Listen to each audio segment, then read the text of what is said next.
பேச்சுவார்த்தைகளுக்கான ஈரானுடைய தூதுக்குழுவினர் வருவார்கள் என்று இன்றைக்கு இஸ்லாமாபாத் எதிர்பார்க்கிறது என்பது நமக்கெல்லாம் தெரியும். இன்னைக்கு நைட்டுக்கு ஈரானுடைய தூதுக்குழு போவதற்கு வாய்ப்பு இருக்குது. ஆல்ரெடி அமெரிக்காவுடைய தூதுக்குழு கிளம்பிட்டாங்க. இந்த தாக்குதல்கள் இந்த யுத்த நிறுத்தத்தில் மிகப்பெரிய ஒரு சங்கடத்தை உண்டாக்க போகிறது. யுத்தத்தை உடனே நிறுத்தல் என்று சொல்லி சொன்னால், லெபனான் மீதான தாக்குதல்கள் நிறுத்தல் என்று சொன்னால் பேச்சுவார்த்தைகளில் நல்ல நிலை எட்டப்படாது என்று சொல்லி ஈரானுடைய அதிபர் மசூத் பெசக்ஷியன் மிக தெளிவாக சொல்லி இருக்கிறார். புனிதமிக்க மஸ்ஜிதுல் அக்ஸாவை மூடி வைத்திருந்தார்கள். கிட்டத்தட்ட 40 நாட்கள் மஸ்ஜிதுல் அக்ஸா மூடப்பட்டிருந்த நிலையில் இன்றைக்கு மீண்டும் மஸ்ஜிதுல் அக்ஸாவை திறப்பதாக இஸ்ரேலிய ஆக்கிரமிப்பு ராணுவம் அறிவித்திருக்கக்கூடிய செய்திகள் வெளியாகி இருக்கிறது. பேச்சுவார்த்தைகளுக்கு முன்பதாகவே இந்த யுத்த நிறுத்தம் முறிந்து விடுமோ, முடிவுக்கு வந்துடுமோ என்கிற அச்சம்தான் தற்போது வாஷிங்டன்ல உருவாகி இருக்கிறது என்று சர்வதேச செய்திகள் சொல்லக்கூடியதை அல் ஜசீரா எடுத்து காட்டியிருக்கிறாங்க. அதுக்கான காரணம் என்னன்னு கேட்டா,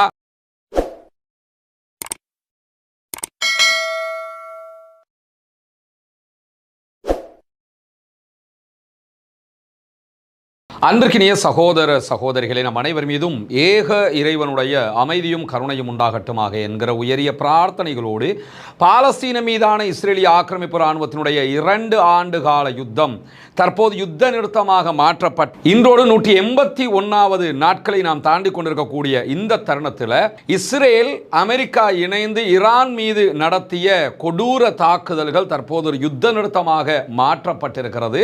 எதிர்வருகிற 2 வாரங்களுக்கு இந்த யுத்த நிறுத்தம் தொடரும், தற்காலிக யுத்த நிறுத்தம் தொடரும் என்று அறிவிக்கப்பட்டிருக்கக்கூடிய சூழல்ல நாளைய தினம் பாகிஸ்தான் தலைநகர் இஸ்லாமாபாத்தில் மிக முக்கியமான பேச்சுவார்த்தை நடத்தப்பட இருக்கிறது. அமெரிக்க அதே போன்று ஈரானிய முக்கியஸ்தர்கள் அந்த பேச்சுவார்த்தையில் பங்கெடுக்க இருக்கிறார்கள். இப்படியான சூழல்ல இந்த யுத்த நிறுத்தத்தை உலக நாடுகள் எல்லாமே வரவேற்றுக் கொண்டிருக்கக்கூடிய காட்சிகளை நம்ம பார்க்கிற அதே நேரம் அதே அளவுக்கு எல்லா உலக நாடுகளுக்கும் ஒரு மிகப்பெரிய பயமும் தொற்றிக் கொண்டிருக்கிறது. காரணம் என்னன்னா, தற்போது தொடர்ச்சியாக லெபனான் மீது இஸ்ரேலிய ஆக்கிரமிப்பு ராணுவம் தாக்குதல்களை நடத்தி வருகிறது. ஈரான் மிக தெளிவாக யுத்த நிறுத்தம்னா ஈரான் மீதும் லெபனான் மீதும் யுத்த நிறுத்தம் என்று வாதிட்டுக் கொண்டிருக்கிறது.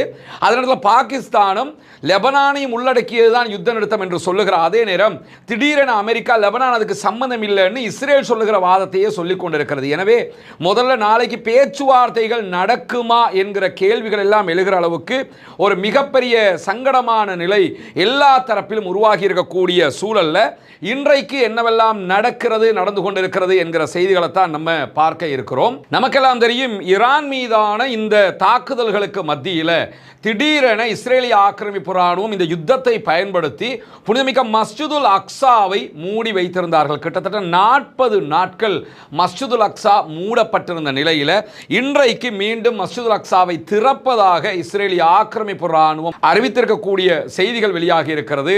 உண்மையிலேயே இஸ்லாமியர்களுடைய 3வது புனித தலம் மூடப்பட்டிருந்தது. அல்ஹம்துலில்லாஹ் தற்போது அது திறக்கப்பட்டிருக்கிறது என்கிற மகிழ்ச்சியான செய்திகள் வெளியாகி இருக்கக்கூடிய சூழல்ல இஸ்ரேலோடு நேரடி பேச்சுவார்த்தைகளுக்கு நாங்கள் தயாராக இருக்கிறோம் என்கிறது லெபனான்.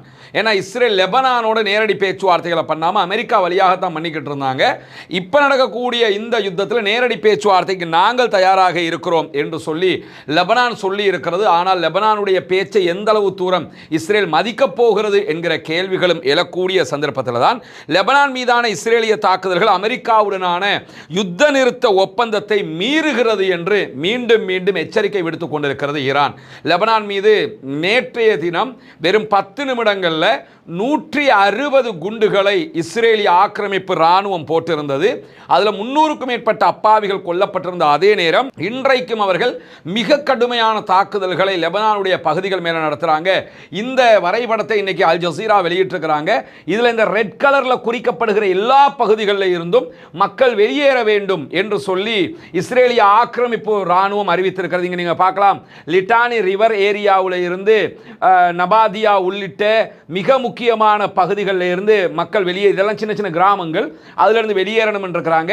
அதே மாதிரி இந்த பக்கமாக பார்த்தீங்கன்னா பெகா பள்ளத்தாக்கு பகுதிகள், இந்த பகுதிகளில் இருந்து மக்கள் வெளியேறணும், பெய்ரூத்தில் இருந்து வெளியே போங்க அப்படின்னு சொல்லியிருக்கிறாங்க. இல்லைன்னா எல்லா பகுதிகள் மேலேயும் தாக்குதல் நடத்துவோம் அப்படின்னு. இது வேணும்னு எல்லாமே இந்த யுத்த நிறுத்தத்தை தடுக்கிறதுக்காக, யுத்த நிறுத்தத்தை நாசமாக்கிறதுக்காக இஸ்ரேல் செய்யக்கூடிய ஒரு முக்கியமான வேலை. ஏன்னா இந்த யுத்தம் நடந்தால் தான் இஸ்ரேலுக்கு லாபம். யுத்தம் நடந்துகிட்டே இருக்கணும், அவங்க எலெக்ஷன் வைக்காம பின்னாடி போய்கொண்டே இருக்கலாம், அந்த நாட்டுக்குள்ள பெஞ்சமின் நெத்தன்யாஹுவுடைய அரசியலை பாதுகாக்க முடியும். ஒன்று, அதே நேரத்தில் இந்த யுத்தம் நடக்க நடக்க என்ன ஆகும்னு கேட்டால் அமெரிக்காவுடைய பலம் குன்றுகிற நேரத்தில் இஸ்ரேலுடைய பலம் அதிகரிக்கும் என்று அவர்கள் நம்புகிறார்கள். இதுக்கெல்லாம் சேர்த்து தான் என்ன செய்கிறாங்கன்னு கேட்டால் வேணுமென்று இந்த தாக்குதல்களை நடத்தி கொண்டே இருக்கிறார்கள். இந்த தாக்குதல்கள் இந்த யுத்த நிறுத்தத்தில் மிகப்பெரிய ஒரு சங்கடத்தை உண்டாக்க போகிறது. யுத்தத்தை உடனே நிறுத்தல் என்று சொல்லி சொன்னால், லெபனான் மீதான தாக்குதல்கள் நிறுத்தல் என்று சொன்னால் பேச்சுவார்த்தைகளில் நல்ல நிலை எட்டப்படாது என்று சொல்லி ஈரானுடைய அதிபர் மசூத் பெஸக்ஷியன் மிக தெளிவாக சொல்லி இருக்கிறார். அதே மாதிரி யுத்த நிறுத்தத்தினுடைய பிரிக்க முடியாத அங்கமாக லெபனான் இருக்கிறது என்று சொல்லுகிறார் ஈரானுடைய பாராளுமன்ற சபாநாயகர் முகமது ஹலீபாப். இவங்க எல்லாமே இப்ப ஈரானில் இருக்கக்கூடிய மிக முக்கியமான அரசியல் தலைவர்கள், ஜனாதிபதி, பாராளுமன்ற சபாநாயகர் எல்லோருமே என்ன சொல்றாங்கன்னா, லெபனான் மேல நீங்க அட்டாக்க நிறுத்தலன்னா ஈரானுக்கும் உங்களுக்கும் மட்டும்தான் யுத்த நிறுத்தம் ஆகாது, லெபனான் மேலே தான் யுத்த நிறுத்தம் வரணும், இல்லைன்னா நாங்க யுத்தத்தை நிறுத்த மாட்டோம், திரும்ப சண்டை பிடிப்போம் அப்படிங்கிறாங்க. அவங்க திரும்ப சண்டை பிடிக்க வந்துட்டாங்கன்னா ஹொர்முஸ் மூடப்பட்டது மாதிரியே இருக்கும். எல்லா நாடுகளுக்கும் அது பெரிய ஒரு சங்கடத்தை உண்டாக்கிரும்ங்கிறதுனால உடனடியாக இன்றைக்கு பல நாடுகளும் இது தொடர்பாக கருத்து சொல்லி இருக்கிறது. பிரான்சினுடைய வெளிவிவகார அமைச்சர் வெளியிட்டிருக்கக்கூடிய அறிவிப்பில் யுத்த நிறுத்தம் லெபனானுக்கும் பொருந்த வேண்டும் என்று மிக தெளிவாக பிரான்ஸ் சொல்லி இருக்கிறாங்க. அதே மாதிரி பிரிட்டன் வெளியிட்டிருக்கக்கூடிய அறிவிப்பிலையும் யுத்த நிறுத்தத்தில் லெபனான் இன்க்ளூட் ஆகணும், லெபனானை தனியை விட்டுட்டு யுத்த நிறுத்தம் வந்துடாதீங்க, அப்படி செய்யக்கூடாது, நாங்கள் ஏற்றுக்கிற மாட்டோம் இருக்கிறாங்க. அதே மாதிரி ஆஸ்திரேலியா வெளியிட்டிருக்கக்கூடிய அறிவிப்பிலையும் யுத்த நிறுத்தம் என்பது லெபனானையும் உள்ளடக்கியதாகத்தான் இருக்கணும், லெபனானோட மட்டும் இஸ்ரேல் சண்டை பிடிக்கும் என்று சொல்லி தனியாக விட முடியாதுங்கிறாங்க. இது லெபனான் மேல உள்ள பாசம் கிடையாது. லெபனானோட யுத்த நிறுத்தம் இல்லை என்று சொல்லி சொன்னா ஈரான் அதை ஒப்புக்கொள்ளாது, ஹொர்முஸை மூடிடுவாங்க. ஈரான் யுத்தம் பண்ணுங்கிறது அத்தனை நாடுகளுக்கும் தெரியும். அதனால தான் அமெரிக்காவுக்கு அழுத்தம் கொடுக்கும் விதமாக லெபனானையும் நீங்க இன்க்ளூட் பண்ணணும் அப்படின்னு சொல்லி இருக்கிறாங்க. இந்த நேரத்தில் இஸ்ரேல் விடுத்திருக்கக்கூடிய அறிவிப்பில் தேவைப்படும் இடங்களில் எல்லாம் நாங்கள் தாக்குதல்களை நடத்துவோம் என்று ஒரு பேட்ட ரவுடி மாதிரி அவர்களுடைய அறிக்கையை விடுத்திருக்கிறார்கள். நாங்கள் நினைச்ச இடத்துல எல்லாம் அட்டாக் பண்ணுவோம் அப்படின்னு இருக்காங்க. அதனால தான் பச்சை புள்ளன்னு பார்க்காம கூட இந்த மாதிரியான தாக்குதல்களை நடத்தி கொண்டிருக்கக்கூடிய சூழல்ல இன்றைக்கு இஸ்ரேலிய ராணுவம் வெளியிட்டிருக்கக்கூடிய, ஆக்கிரமிப்பு ராணுவம் வெளியிட்டிருக்கக்கூடிய அறிவிப்பில் ஹிஸ்புல்லாக்களுடைய தலைவர், பொறுப்பாளராக இருக்கக்கூடிய நாயிம் காசிம் அவர்களுடைய தனிப்பட்ட செயலாளரை கொண்டிருக்கிறோம் என்று சொல்லியிருக்கிறார்கள். நாயிம் காசிம் கொல்லப்படலை, அவருடைய செக்ரட்டரியை நாங்கள் கொண்டிருக்கிறோம், அலி யூசுப் ஹர்ஷி என்பவர் தான் கொல்லப்பட்டிருக்கிறார் என்று சொல்லியிருக்கிறார்கள். ஹிஸ்புல்லாக்கள் இதுவரைக்கும் அதை உறுதிப்படுத்தவில்லை, ஆனால் காலம் சென்றாவது அவர்கள் உறுதிப்படுத்துவதற்கான வாய்ப்பு இருக்கிறது. அப்படி நடந்திருந்தால் அதே நேரத்தில் பேச்சுவார்த்தைகளுக்கான ஈரானுடைய தூதுக்குழுவினர் வருவார்கள் என்று இன்றைக்கு இஸ்லாமாபாத் எதிர்பார்க்கிறது என்பது நமக்கெல்லாம் தெரியும். இன்னைக்கு நைட்டுக்கு ஈரானுடைய தூதுக்குழு போவதற்கு வாய்ப்பு இருக்குது. ஆல்ரெடி அமெரிக்காவுடைய தூதுக்குழு கிளம்பிட்டாங்க. ஈரான் 2 நாட்களுக்கு மொத்த நாட்டையுமே ஷட் டவுன் பண்ணியிருக்கிறாங்க. லாக் டவுன் பண்ணுவாங்கல்ல, கொரோனா காலத்துல எல்லாம் லாக் டவுன் பண்ணியிருந்தாங்களே, யாரும் நகர முடியாதுன்னு சொல்லி, அது மாதிரி பாகிஸ்தான் முழுவதுமே 2 நாட்களுக்கு லாக் டவுன் பண்ணப்பட்டிருக்கிறது. யாரும் தேவையில்லாமல் வெளியே நகர முடியாது. காரணம் என்ன, இது அவ்வளவு முக்கியமான பேச்சுவார்த்தைங்கிறதுனால. ஏன்னா இந்த பேச்சுவார்த்தையினுடைய வெற்றி என்பது பாகிஸ்தானுக்கு வரலாற்று வெற்றியாக மாறப்போகிறது. உண்மையிலேயே இந்த பேச்சுவார்த்தை வெற்றி அடைஞ்சது சொன்னா இந்தியாவுக்கு அது மிகப்பெரிய ராஜ்ய ரீதியிலான தோல்வியாகவும் பாகிஸ்தானுக்கு மிகப்பெரிய சலுகைக்கான வெற்றியாகவும் மாறிவிடும் என்பதும் இந்த இடத்துல கவனிக்க வேண்டிய ஒரு முக்கியமான நிலையாக இருக்கும்போது, லெபனான் குறித்த அமெரிக்க பாகிஸ்தான் முரண்பாடுகளுக்கு மத்தியில் வாஷிங்டன்ல ஒரு பதட்டம் நிலவுகிறது என்கிற செய்திகளும் இன்றைக்கு வெளியாகி இருக்கிறது. காரணம் என்னன்னு கேட்டா, இந்த பேச்சுவார்த்தைக்கு அமெரிக்காவுடைய தூதுக்குழு வந்துகிட்டு இருக்காங்க, ஈரானுடைய தூதுக்குழுவும் வந்து சேர்ந்துருவாங்க. இந்த சூழல்ல பேச்சுவார்த்தைகளுக்கு முன்பதாகவே இந்த யுத்த நிறுத்தம் முறிந்து விடுமோ, முடிவுக்கு வந்துருமோ என்கிற அச்சம் தான் தற்போது வாஷிங்டன்ல உருவாகி இருக்கிறது என்று சர்வதேச செய்திகள் சொல்லக்கூடியதை அல் ஜசீரா எடுத்து காட்டியிருக்கிறாங்க. அதுக்கான காரணம் என்னன்னு கேட்டா, பேச்சுவார்த்தைகள் தொடங்குவதற்கு அடிப்படையாக லெபனானும் இந்த பேச்சுவார்த்தையில் அமைதி ஒப்பந்தத்தில் இன்க்ளூடட் அப்படின்னு சொல்லி ஈரான் சொல்லி கொண்டிருக்கிறாங்க. அதே நேரத்தில் இஸ்ரேல் இல்லை, லெபனானை சேர்க்க முடியாதுன்னு சொல்லி கொண்டிருக்கிறாங்க. ஆனால் பாகிஸ்தான் விடுத்த அறிவிப்பில் அமெரிக்காவினுடைய இந்த சமாதான பேச்சுவார்த்தைகளில் யுத்த நிறுத்தத்தில் லெபனானும் இருக்கிறது அப்படின்னு சொல்லிட்டாங்க. ஏன்னா அமெரிக்கா கொடுத்த ஃபைலை தானே அவங்க ஈரானுக்கு ஒப்படைச்சாங்க. அந்த பேச்சுவார்த்தை முக்கியமான விதிகளில் லெபனான் இருக்கிறது என்று பாகிஸ்தான் சொன்னதுக்கு பிறகு அமெரிக்க அதிபர் என்ன செய்கிறார்னு கேட்டால் இஸ்ரேல் சொல்கிற மாதிரி லெபனான் இன்க்ளூட் ஆகலைங்கிறார். எனவே இப்பொழுது இஸ்ரேலுக்கும் ஈரானுக்கும் இடையில் முரண்பாடு என்பதை தாண்டி அமெரிக்காவுக்கும் பாகிஸ்தானுக்கும் இடையிலேயே ஒரு முரண்பாடு எட்டப்பட்டிருக்கிறது, உண்டாகி இருக்கிறது.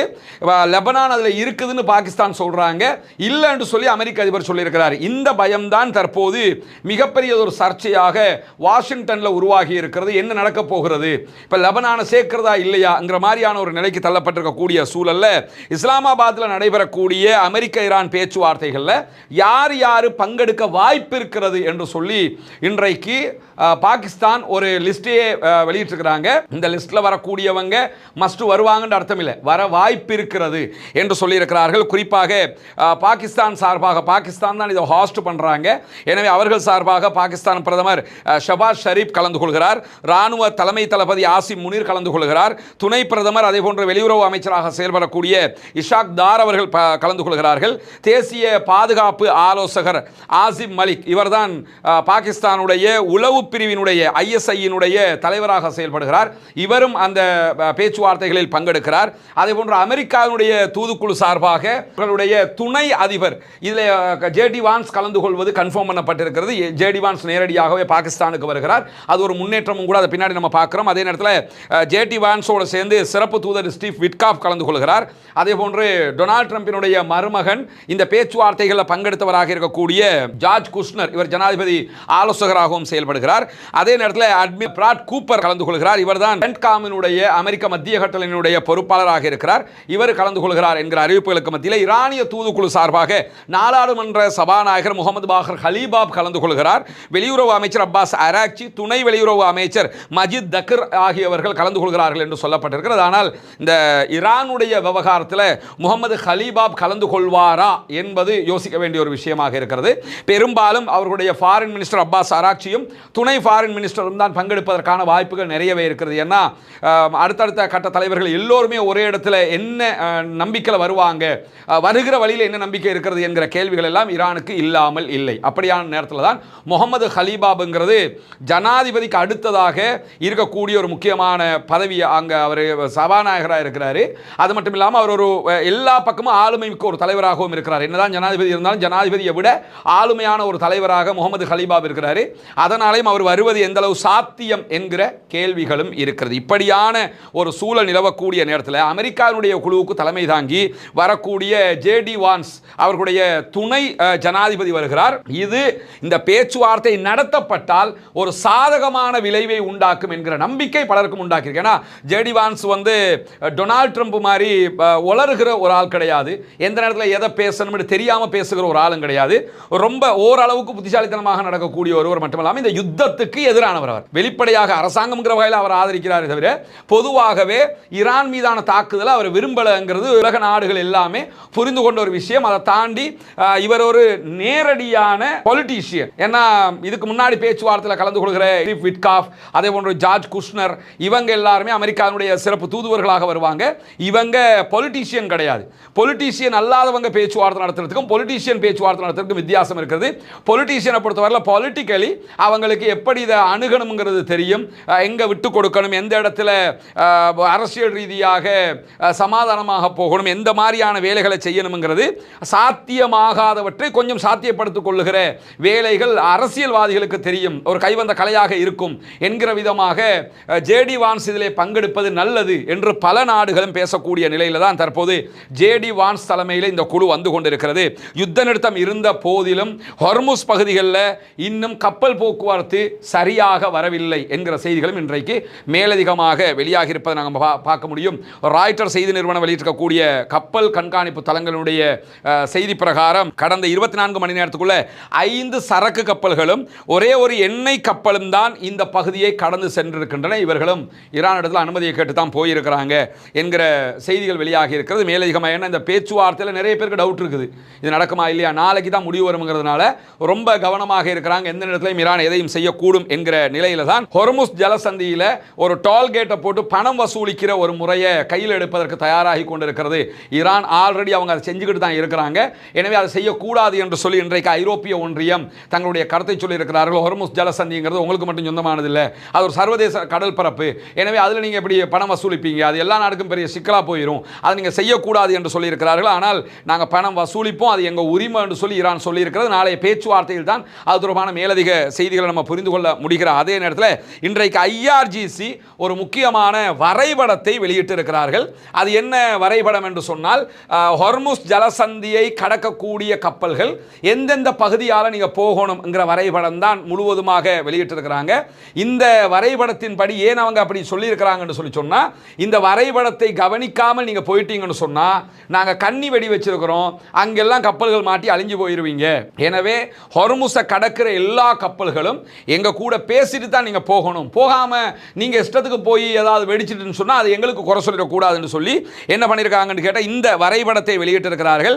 இந்த வரைபடத்தை வெளியிட்டது மட்டுமல்லாமல் இன்னைக்கு ஹொர்முஸ் ஜலசந்தியினுடைய தெற்கில் இருக்கக்கூடிய ஓமானுக்கு அருகாமையில் போய்கிட்டு இருந்த ஒரு எண்ணெய் கப்பலுக்கு ஐஆர்ஜிசி ஒரு அறிவித்தலை கொடுத்திருக்கிறார்கள். அது ஈரானுடைய கடற்கரைக்கு அருகில் வடக்கு நோக்கி வந்து போங்க அப்படின்னு சொல்லியிருக்கிறாங்க. நீங்க போற வழி ரூடு பிழையானது, ஈரான் கடற்கரைக்கு அருகில் கிட்ட வந்து நீங்க திரும்பிக்கிட்டு போகணும், இல்லைன்னு சொன்னா நீங்க போகிற வழியிலேயே வெடிச்சு செதறிடும், கவனமா இருங்கன்னு சொல்லி. ஏன்னா இது முழுவதுமாக கண்ணி வெடியை பதிச்சு வச்சிருக்காங்க, என்னெல்லாம் பண்ணி வச்சிருக்கிறாங்க. இனி அமெரிக்க அதிபரை ஆட்டம் காணுவாரா இல்லையா, அதனால தான் ஆட்டம் கண்டு இந்த நிலைமைக்கு வந்திருக்கிறாங்க. இந்த நேரத்தில் தான் நாளைய தினம் அமெரிக்க ஈரான் பேச்சுவார்த்தை நடக்க இருக்கக்கூடிய சூழல்ல ரமதானுடைய மாதத்தில் நம்ம உங்களிடத்தில் மீண்டும் மீண்டும் வேண்டிக் கொண்டு வந்ததுதான் உங்களுடைய ஜகாத் மற்றும் சதகா நிதிகளை இலங்கையினுடைய கிழக்கு பகுதிகள் பொத்துவில்ல செய்து வரக்கூடிய இஸ்லாத்தை ஏற்றுக்கொண்ட சகோதர சகோதரிகளுக்கான வீடு கட்டும் கட்டுமான பணிகளுக்கு தந்து உதவுங்கள் என்று சொல்லி. ஏன்னா ஜகாத்தை பெறக்கூடிய தகுதி படைத்த 8 கூட்டத்தாரில் இந்த இஸ்லாத்தை ஏற்றுக்கொண்ட சகோதரர்களும் அடங்குகிறார்கள். அவர்கள் ஏழைகள் என்கிற காரணத்தினால அவர்கள் மிஸ்கீன்கள், அதே போன்று ஃபக்கீர்கள் பட்டியலையும் வருவாங்க. மொத்தத்தில் ஜகாத் பெறக்கூடிய 8 கூட்டத்தில் 3 கூட்டத்தினுடைய நன்மைகள் அவர்களுக்கு கொடுக்கக்கூடிய உதவிகளால் நமக்கு கிடைத்துவிடும் என்கிற செய்திகளை உங்களுக்கு நம்ம தொடர்ந்து சொல்லிக் கொண்டு வந்தோம். அங்குள்ள காட்சிகளையும் நம்ம காட்டியிருந்தோம். ஏற்கனவே 5 வீடுகளை நம்ம கட்டி கையளிச்சிருக்கிறோம். அந்த காட்சிகள் எல்லாம் தொடர்ந்து நீங்கள் பார்த்து வருகிறீர்கள். அதை தாண்டி இன்னும் 9 வீடுகள் கட்ட வேண்டிய தேவை இருக்கிறது. மொத்தம் 14 வீடுகள் என்கிற தகவல்களை உங்களுக்கு நம்ம சொல்லி வந்தோம். கான உதவிகளை நீங்கள் தொடர்ந்து வழங்கி வருகிறீர்கள். உங்களுடைய ஜக்காத்து தான தர்மங்களை தந்து வருகிறீர்கள். அந்த அடிப்படையில் தற்போது நம்ம 6வது வீட்டை கட்டுகிற பணியை ஆரம்பித்திருக்கிறோம். அதனுடைய காட்சிகளை தான் நீங்க முன்னாடி பார்க்கிறீங்க. நீங்கள் தரக்கூடிய உதவிகளை கொண்டுதான் மக்களுக்கு தேவையான ஏழை எளிய மக்களுக்கு உரிய எல்லா காரியங்களையும் நம்ம பண்ணி வர்றோம். தித்வா புயலுக்கான பணிகளாக இருந்தாலும் சரி, அதற்கு பிறகு வாட்டர் டேங்கை நம்ம ஓப்பன் பண்ணி கொடுத்ததாக இருந்தாலும் சரி, மற்ற எல்லா பணிகளும் நீங்கள் தரக்கூடிய ஜகாத்து தான தர்மங்களை கொண்டு ஏழைகளுக்கு முறையாக செய்யப்பட்டு வருகிறது என்பது உங்களுக்கு தெரியும். அந்த அடிப்படையில் தான் தற்போது அல்ஹம்துலில்லாஹ் 6வது வீடை கட்டுகிற பணியை நம்ம ஆரம்பிச்சிருக்கிறோம். இந்த பணி தொடர்ந்து நடைபெற்று 14 வீடுகளும், மீதி இருக்கக்கூடிய 9 வீடுகளும் கட்டி முடிக்கப்பட வேண்டும் என்பதுதான் என்னுடைய பிரார்த்தனையும் நிச்சயமாக உங்களுடைய பிரார்த்தனையாகவும் இருக்கும். எனவே இந்த பணியை சிறப்பாக முடிப்பதற்காக தொடர்ந்தும் உங்களுடைய உதவிகளை வாரி வழங்குங்கள் என்கிற கோரிக்கை இந்த இடத்திலே முன்வைத்துக் கொள்கிறேன். இன்றைக்கு சவுதி அரேபியாவினுடைய ஃபாரின் மினிஸ்டர், வெளிவிவகார அமைச்சர் இளவரசர் ஃபைசல் இப்னு ஃபர்ஹான் அல் சவுத் அவர்கள் ஈரானுடைய ஃபாரின் மினிஸ்டர் அப்பாஸ் அராக்சியோடு நிலைமைகள் தொடர்பாக பேச்சுவார்த்தை நடத்தி இருக்கிறார் என்கிற செய்திகள் வெளியாகி இருக்கிறது. அடுத்த கட்டமாக என்ன செய்ய போறீங்க, நாங்கள் என்ன பண்ணிக்கிட்டு இருக்கிறோம், இந்த மாதிரி விஷயங்களை நாங்கள் பகிர்ந்துக்கிட்டோம், நாளை தினம் பேச்சுவார்த்தை இருக்கிறதுனால இதையெல்லாம் நாங்கள் பேசிக்கிட்டோம் என்று சொல்லி இன்றைக்கு சவுதி அரேபியா விடுத்திருக்கக்கூடிய அறிவிப்பையும் பார்க்க முடியும், ஈரான் விடுத்திருக்கக்கூடிய அறிவிப்பையும் பார்க்க முடியும். எனவே இரு நாடுகளும் ராஜதந்திர ரீதியாக ஒரு பேச்சுவார்த்தை இந்த யுத்தத்துக்கு பிறகு, இந்த யுத்தம் உச்சத்தில் இருந்ததுனால கடந்த சில நாட்களுக்கு பிறகு முதல் தடவையாக இருதரப்புமே பேச்சுவார்த்தை நடத்தி இருக்கிறார்கள். அது ஒரு நல்ல சுமூகமான முன்னேற்றமும் கூட. ஏன்னா சவுதி மேல அவங்க தாக்குதல் நடத்தல, குவைத் மேல தாக்குதல் நடத்தல, எந்த நாட்டையும் இலக்கு வச்சு நடத்தல, அங்கிருந்து அமெரிக்காவுடைய பேசுகளை இலக்கு வச்சு தான் தாக்குதல் நடத்தி இருக்கிறாங்க. அந்த அடிப்படையில் அந்த நாடுகள் இவர்களோடு கோபப்படுவதற்கும் எந்த நியாயமும் கிடையாது என்பதையும் எல்லோருமே புரிந்து கொண்டிருக்கிறார்கள். அவர்கள் இருதரப்புமே பேச்சுவார்த்தை நடத்தி இருக்கக்கூடிய சூழலில் தான் நாளைய தினம் மிக முக்கியமான பேச்சுவார்த்தை நடைபெற இருக்கிறது. பொறுத்திருந்து பார்ப்போம் என்னவெல்லாம் நடக்கிறது என்பதை. நாளைக்கு நடக்க இருக்கக்கூடிய இஸ்லாமாபாத் பேச்சுவார்த்தைகளை உடனுக்குடன் உங்களுக்கு நம்ம அப்டேட் பண்ணுவதற்கு தயாராக இருக்கிறோம். என்னவெல்லாம் அங்கு நடக்கிறது, அடுத்தடுத்து என்னவெல்லாம் நடக்கலாம். நாளைய பேச்சுவார்த்தை அமைதிக்கான மிக சுமூகமான சிறந்த பேச்சுவார்த்தையாக மாற வேண்டும் என்று அல்லாஹ்விடத்தில் பிரார்த்தனை செய்யுங்கள். யுத்தங்கள் ஓய வேண்டும், சண்டைகள் நிறுத்தப்பட வேண்டும், ஆக்கிரமிப்புகள் நிறுத்தப்பட வேண்டும் என்கிற பிரார்த்தனை அல்லாஹ்விடத்திலே முன்வையுங்கள். நாளைய தினம் அமைதி திரும்பும் விதமாக 2 தரப்பாரும் விட்டுக் கொடுப்புகளை செய்து இந்த யுத்தத்தை முடிவுக்கு கொண்டு வர வேண்டும் என்பதுதான் அனைவருடைய எதிர்பார்ப்பாகவும் இருக்கிறது. ஜனநாயக ரீதியாக தொடர்ந்தும் ஆக்கிரமிப்பாளர்களுக்கு எதிராக குரல் எழுப்புவோமாக. அல்ஹம்துலில்லாஹி ரப்பில் ஆலமீன்.